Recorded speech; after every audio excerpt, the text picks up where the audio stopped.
Let me guess, you've got big goals, solid plans, and a strong desire to change your life.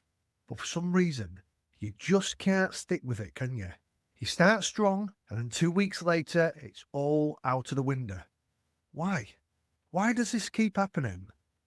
Do you know what? It's not because you're lazy, and it's definitely not because you're weak. It's because most of what we've been taught about, self-discipline, yes, self-discipline, is completely wrong. So, today, I'm going to fix that for you, all right? So, we're going to be talking about a word that gets thrown around a lot these days, self-discipline. You've all heard about it, haven't you? That elusive quality we all wish we had more of. You know, we start the week with goals, don't we? This time, I'm waking up at 5 a.m. I'm going to be journaling. I'm going to be eating right. I'm going to be drinking 12 gallons of water, working out, meditating for a piece, and getting them six-pack abs. But by Thursday, you're in your bed at noon, scrolling Instagram and Facebook, eating cereal straight from a box, convincing yourself, just a rest day. So what gives?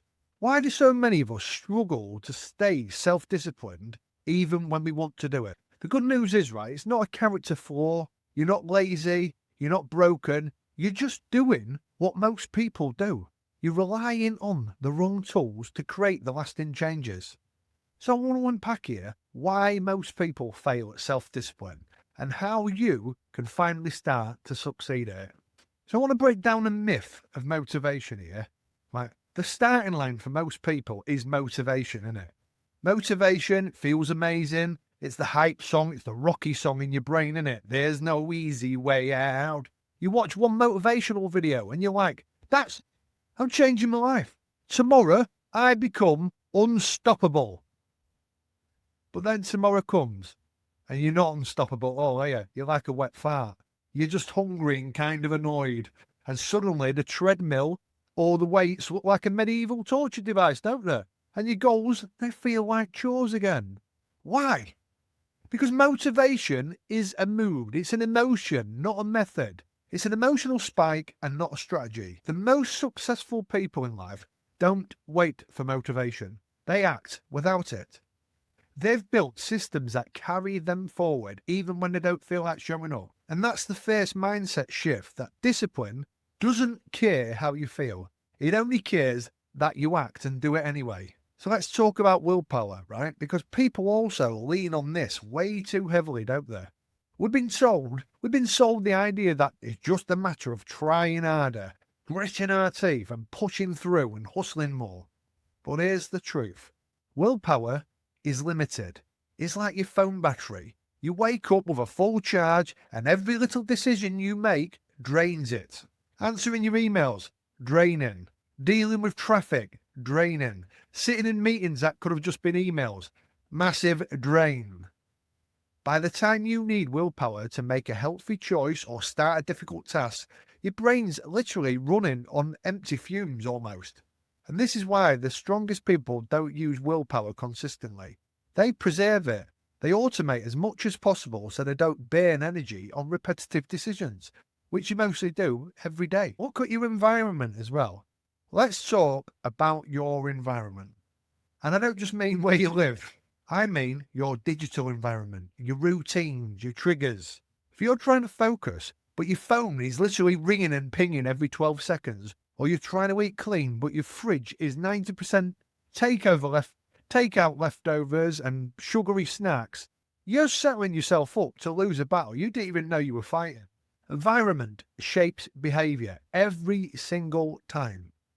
Discipline isn't just about resisting temptation. It's about not putting temptation in your path to begin with. Want to stay off social media in the morning? Don't just promise yourself you'll have more self-control. Delete the app. Use app blockers if you don't want to delete it. Put your phone on airplane mode and throw it across the room. Not literally, but throw it across the room if you have to. Get it out of the way. Make bad habits harder and make good habits easier. I want to bust another big one here. Sounds a bit wrong, doesn't it? But the all or nothing trap. This is the belief that if you can't do something perfectly, you shouldn't do it at all. What a load of bollocks. So one skip workout means the week's ruined, does it? One missed journaling session means your streak is over, does it? So what's the point? Might as well go into full goblin mode until next Monday, right? This is what a lot of people do, and it's fucking wrong. Don't do it. Don't fall into that trap. Self-discipline isn't about never messing up. It's about what you do next.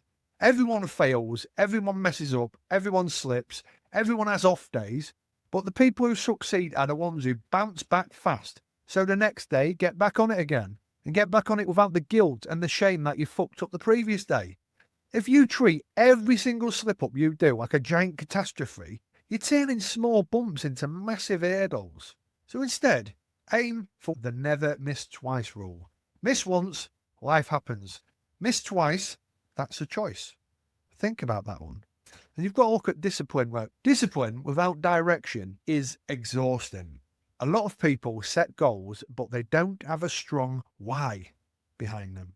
They say things like, I want to wake up earlier, or I want to write a book. But there's sort of no emotional anchor there. So when your goal is surface level, it's easy to abandon. But when it's connected to who you want to become, it becomes a lot more powerful, believe me. Don't just say, I want to go running 3 times a week. Say, I want to become someone who keeps promises to themselves. Someone who values their physical health. Someone who shows up all the time.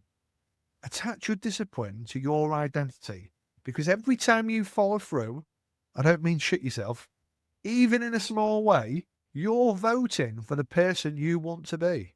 So how do we succeed at self-discipline? Let's get into this juicy part now, the how. How do you actually become someone who's a disciplined person?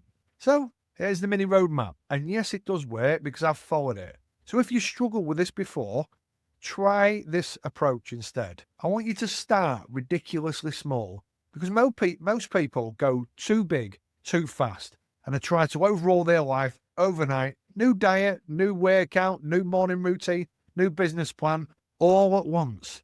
That's fucking overwhelming. That's not discipline. That's burnout in disguise.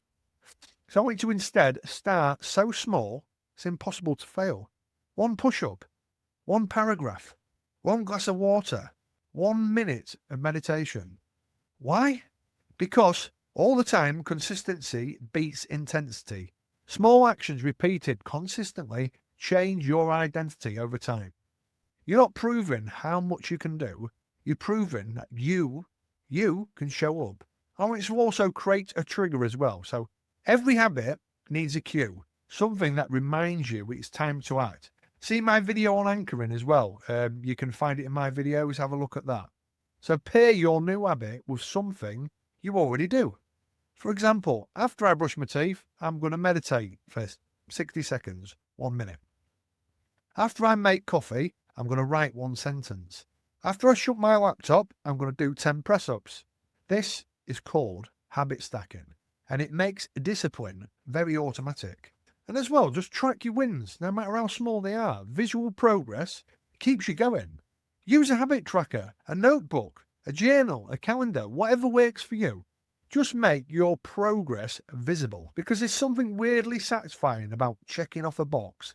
It gives your brain a hit of dopamine and reinforces the behavior. And progress you can see is progress you'll stick with. That's how the mind works. You can also look at designing your environment as well. We talked about this earlier, but let's jump a little bit deeper into it. Want to work out in the morning, right? Sleep in your workout clothes or put them close by. Set your shoes by the door or your trainers or whatever you wear. You want to read more? Put a book on your pillow so you'll see it before bed. You want to eat healthier? Cut up your veggies and put them front and centre in the fridge. Your environment should make your habits easier, not harder. Pretend you're designing your life for someone with 0 willpower. Because honestly, that's how we all feel at the end of the day. And have you heard of a 2-minute rule? So let me explain this for you. Any habit can be started in 2 minutes.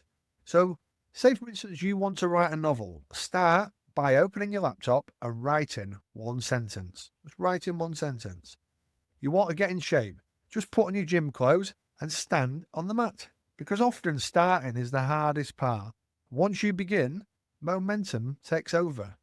So don't focus on the full task. focus on starting. Just starting. That's the gateway to everything. But you've got to expect slip-ups and plan for them. Discipline doesn't mean never failing. It means failing gracefully and getting back up and dusting yourself off. Have a bounce back ritual. Maybe it's journaling. Maybe it's texting an accountability partner. I've got a friend who's my accountability partner and vice versa. Yeah, maybe it's taking a deep breath and saying, okay, messed up, but back at it. Because messing up doesn't matter. Staying stuck does. It's the truth, right? Most people fail at self-discipline not because they're weak, but because they're relying on the hype, on the motivation, the willpower, and unrealistic expectations. But that's not you. That's not you anymore. You're going to succeed because you're going to take a smarter path. One that's gentle and strategic and consistent. Start small, make it obvious, track your wins, and most of all, I want you to remember as well, you're building a life, not performing a task. So ask yourself, who are you becoming? And what can you do today, even if it is small, that casts a vote for your future version of you? Anyway, if this helped you, make sure to like and subscribe and drop me a comment below telling me one tiny habit that you're starting this week. And let's build that discipline muscle together. Anyway, I'll see you in the next one. Take it easy. Bye.